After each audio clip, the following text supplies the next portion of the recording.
The second day of Turkey's offensive against Kurdish fighters in northeast Syria pressing ahead, shelling towns and bombing targets in the border region.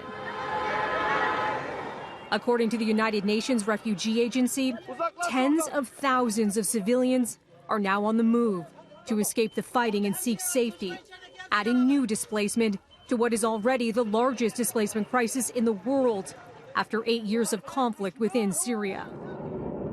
The military operation has drawn international criticism. The UN Security Council meeting Thursday to discuss Syria at the request of 5 European members. On Wednesday, Canada firmly condemning Turkey's incursion into Syria.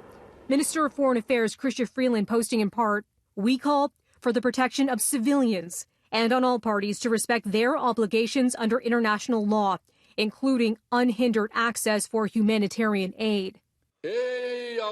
Turkey's president sending a message to the European Union, warning that if they label his military operation as an invasion, he'll open the gates and send more than 3.5 million Syrian refugees into Europe. The threat coming after Turkey says its plan is to create a safe zone within Syria to allow the return of refugees from Turkey. But world powers fear the offensive could lead to chaos, including the escape of ISIS prisoners.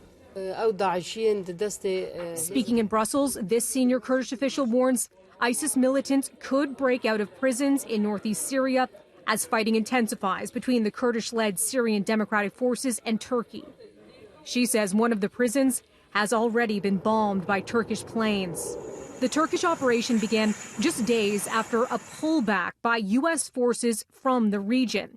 It's a controversial decision by Donald Trump that led to the move, and it's been widely criticized, even by prominent members of Trump's own party, as abandoning the American-allied Syrian Kurds. And one of those Republicans speaking out has been Senator Lindsey Graham. He's been tweeting directly at the U.S. president, calling on Trump to change course and protect Kurdish allies and prevent the reemergence of ISIS before it's too late.